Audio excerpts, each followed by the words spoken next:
మీకు ప్యానెల్లో ఉన్న మిత్రులకు జీ న్యూస్ ప్రేక్షకులకు నమస్కారాలు. అంటే జనరల్ గా ఎలక్షన్స్ అంటే ఊపని రాజకీయ నాయకులు అనుకోవడం తప్పేం కాదు. సో ప్రధానంగా నిన్నగాక మొన్న జూబ్లీ హిల్స్ ఉప ఎన్నిక గెలవడంతో కాంగ్రెస్ లో కొత్త ఉత్సాహం వచ్చేసింది. బహుశా ఆ ఉత్సాహం కంటిన్యూగా రాష్ట్రం మొత్తం కూడా అలానే ఉంటుంది. రాష్ట్రం మొత్తం కూడా ఇలానే మనం సీట్లు వస్తాయనే ఒకవేళ ఆశ కూడా పార్టీలకు ఉండడం సర్వసాధారణమే. బహుశా దాన్ని దృష్టిలో పెట్టుకొని అంటే ఇప్పటి వరకు చెయ్యాలా వద్దా అని ఒక కన్ఫ్యూజన్ లో ఉన్నది వాస్తవం.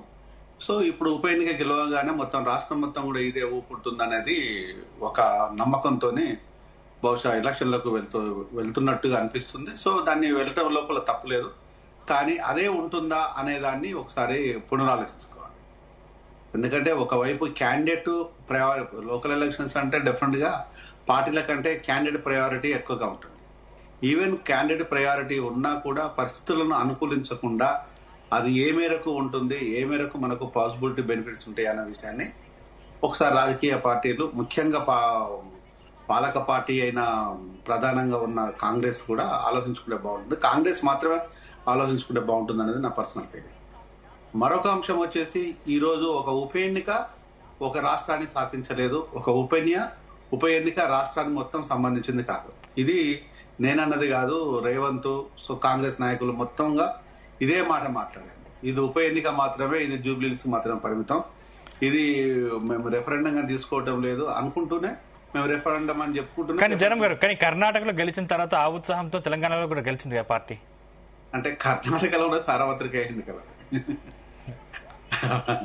కర్ణాటకలో జరిగిన సార్వత్రిక ఎన్నికలు విత్ ఇన్ అదే కంటిన్యూషన్ లోపల వచ్చేసింది. అప్పుడు బీజేపీ నుంచి బండి సంజయ్ని ప్రధానంగా ఆయన అధ్యక్ష పదవి నుంచి తీసివేయటము, ఒకందుకు బెనిఫిట్ అవ్వటము, అప్పటి వరకు నువ్వా నేనా పోటాపోటీగా ఉన్న బీజేపీ బీఆర్ఎస్ మధ్యలో ఉన్న కొట్లాట కాస్త కాంగ్రెస్ కు అనుకూలించడం కొంతవరకు బెనిఫిట్. ఇవన్నీ మేము గమనిస్తూనే ఉన్నాం కదా మనందరికీ. మేమే కాదు, మీరే కాదు, ఈ రోజు ప్రజలు కూడా చాలా క్లియర్ గా గమనిస్తున్నారు. ఇప్పుడు మా ప్రజల కంటే గొప్ప అనలిస్టులు ఎవరు ఉండరు. మనమేమో టీవీలలో మాట్లాడుతాం, వాళ్ళు చెట్ల కింద కూర్చొని గంటల తరబడి చర్చలు పెడుతూ ఉంటారు. మనందరికంటే వాళ్ళే గొప్ప అనలిస్టులు, కొత్త గొప్ప మేధావులు. సో ఇవన్నీ తెలిసినవే.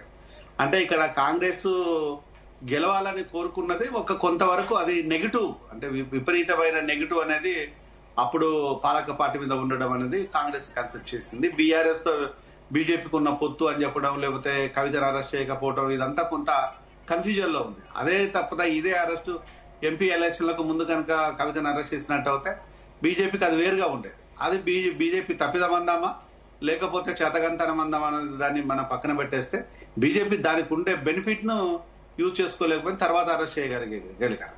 ఇది ఒక కవిత అరెస్ట్ అనేది ముఖ్యం కాదు, కానీ ఇక్కడ కవిత అరెస్ట్ తోని ఏం బట్టబయలైందంటే సో బీజేపీకి మాకు ఏ బంధం లేదని చెప్పుకోవడం కోసం అరెస్ట్ చేసినట్టు తప్పితే కవిత తప్పు చేస్తే అరెస్ట్ చేసినట్టయితే ఏం లేదు. సో ఏ మాటకి ఆ మాట చెప్పాలంటే కవిత ఏదో తప్పు చేసింది మేము అరెస్ట్ చేసినది కాదు. సో మాకు మీకు ఏ సంబంధం లేదు అని చెప్పుకోవడం కోసం మాత్రం ఇదంతా పక్కన పెట్టేద్దాం. ఇది ఇప్పుడు అసందర్భం ఇదంతా.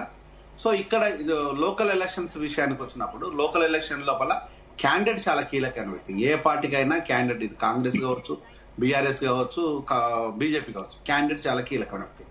అంటే ఆ గ్రౌండ్ రియాలిటీ వరకు వెళ్తే బీజేపీ కొంత ఇబ్బందులు ఎదుర్కొన్నా కూడా బీఆర్ఎస్ కు డిఫరెంట్ గా పాలక పార్టీగా 10 సంవత్సరాలనే ఆ ఫలాలను కింది స్థాయిలో పొందారు. ఈవెన్ దళిత బంధు కావచ్చు, రైతు బంధు కావచ్చు, లేకపోతే వృద్ధాప్య పెన్షన్లు కావచ్చు, ఇట్లా చెప్పుకుంటూ పోతే కేసీఆర్ కిట్ కావచ్చు, అనేక రకమైన తాయిలాలను ప్రజల దగ్గరికి చేర్చారు. అది స్ట్రైట్ గా వెళ్ళిపోయింది, అలా వేరే కన్ఫ్యూజన్ కూడా ఏం లేదు. సో ఈవెన్ మేము చాలా సందర్భాల లోపల హాస్పిటల్ గురించి నేను ఎక్కువసేపు మాట్లాడలేదు. హాస్పిటల్లో ఎందుకంటే ఆ ఫెసిలిటీస్ ఎక్కువగా ఉన్నాయి. ఆ టైం లోపల ఆ ఫెసిలిటీస్ ఉన్నాయి. అప్పుడు సర్జరీస్ కానీ డాక్టర్లు కానీ ఎక్కడ ఏ డాక్టర్ పెడితే బాగుంటుంది అనే విషయాన్ని చాలా స్పష్టంగా హరీష్ రావు గారు కావచ్చు, ఈటల రాజేందర్ గారు కావచ్చు, ఈవెన్ కేసీఆర్ గారి దగ్గర కూడా కొన్ని రోజులు హెల్త్ మినిస్టర్ ఉంది అప్పుడు కావచ్చు, నేను చాలా సందర్భాల లోపల అభినందించాను. ఎందుకంటే నేను అప్పుడు ప్రభుత్వానికి కొంత ఇబ్బందులు ఉన్నా కూడా హాస్పిటల్ విషయానికి వస్తే కొంత వాళ్ళు పర్ఫెక్ట్ గా పనిచేస్తారు. అంటే హాస్పిటల్ విషయంలో అంటే ఆ ప్రభుత్వానికి గత ప్రభుత్వానికి ఈ ప్రభుత్వానికి వ్యత్యాసం ఉంది అంటున్నారా? అదే చెప్తున్నా అవును. కానీ ఆ రోజు ఉన్న హాస్పిటల్ ఇండస్ట్రీ కాస్త హాస్పిటాలిటీలో ఉండే రోగుల విషయాలు కానీ మరి ఈ రోజు ఎందుకు లేదు? ఈ రోజు ఎందుకు సర్జరీ జరుగుతలేవు? ఈ రోజు అత్యున్నతమ చదువులు చదివిన డాక్టర్లు వచ్చేసేమో పెరిఫరీలో ఉన్నారు. అక్కడ పెరిఫరీలో ఉన్న అక్కడ హాస్పిటల్లో ఫెసిలిటీస్ లేవు, అక్కడ రోగులు ఉండరు. ఆ రోగులంతా వచ్చి మళ్ళీ ఉస్మానియా, గాంధీ హాస్పిటల్కి వస్తారు. ఇక్కడ హాస్పిటల్ ఉన్నది, ఎక్స్పర్ట్ డాక్టర్స్ లేరు. ఒక డిపార్ట్మెంట్ లో ఒక ప్రొఫెసర్ ఉండడం బాధాకరమైన విషయం. అప్పుడు ఒక డిపార్ట్మెంట్ లోపల 5 యూనిట్లు ఉంటే 5 ప్రొఫెసర్లు ఉండేవాళ్ళు. మరి ఎందుకు ఇంత డిఫరెన్స్ వచ్చింది? దీన్ని ఒకసారి చెక్ చేసుకోవాలి పాలకులు. అంటే ఇది నిరుపేదలు వెళ్లాల్సిన హాస్పిటల్ ఇంత ఘోరంగా నిరుపేదలు అవమానించినట్ట, లేకపోతే హాస్పిటల్ దెబ్బతీసినట్ట, లేకపోతే బయట కార్పొరేటివ్ ఇన్స్టిట్యూషన్స్ ను బతికించడం కోసమా అనే దాన్ని ఒకసారి ఆలోచించుకోమని నేను ఒక సజెషన్ ఇస్తున్నాను. మరొక ఎందుకంటే ఇది పల్లెటూర్లలో దీని ఎఫెక్ట్ ఎక్కువగా ఉంది. విద్యా అవకాశాలకు వస్తే ఈ రోజు వరకు కూడా డిగ్రీలు పూర్తి చేసి పట్టాలు చేతికి తీసుకోకుండా ఆ డిగ్రీలను ఆ ప్రైవేట్ కాలేజీలోనే ఉన్నాయి. ఇప్పుడు వాళ్ళు డిగ్రీ తీసుకొచ్చుకోలేరు, పీజీకి వెళ్ళలేరు, ఉద్యోగం చేయలేరు. మరి వాళ్ళ పరిస్థితి ఏంటి అంటే మీరు డబ్బులు కట్టండి, మీ డిగ్రీ సర్టిఫికేట్ తీసుకోండి అని చెప్తున్నారు. మరి ఫీజు రియంబర్స్మెంట్ విషయం లోపల ఆ నిరుపేద బిడ్డలే కదా, పల్లెటూరు నుంచి వచ్చిన నిరుపేద బిడ్డలే. ఎందుకంటే నేను అదే పల్లెటూరు నుంచి వచ్చాను. ఆ బాధ ఏందో నాకు తెలుసు. ఈవెన్ నేను ఎంబీబీఎస్ చదువుతున్నప్పటి నుంచి మొదలుకుంటే పీజీ పోస్ట్ గ్రాడ్యుయేషన్ చేసినంత వరకు, అమెరికా పోయేంత వరకు కూడా ఆ బాధ నాకు చాలా పర్ఫెక్ట్ గా తెలుసు. ఆ ఇబ్బందులు ఏముంటాయి అన్న విషయాన్ని. కానీ ఈ రోజు ఆ ఇబ్బందులు ప్రతి పల్లెటూరు బిడ్డ పడుతూనే ఉంటారు. అంటే ఇది ఏ విషయానికి వస్తే ఈ 2 సెక్టార్స్ ని పూర్తిగా నెగ్లెక్ట్ చేసింది ప్రభుత్వం. దీన్ని నెగ్లెక్ట్ చేసిన తర్వాత దీని ఇంపాక్ట్ అనేది ఏ విధంగా ఉంటుంది? ఇక ఆల్కహాల్ విషయానికి వస్తే ఒక మాటలో ఆల్కహాల్ విషయానికి వస్తే బిఫోర్ మనకు తెలంగాణ రాకముందుకు 14,000 కోట్లు మాత్రమే ఆల్కహాల్ మీద ఉన్న ఆదాయం 2014 వరకు. 2014 నుంచి 2023 వరకు 45,000 ఇన్కమ్.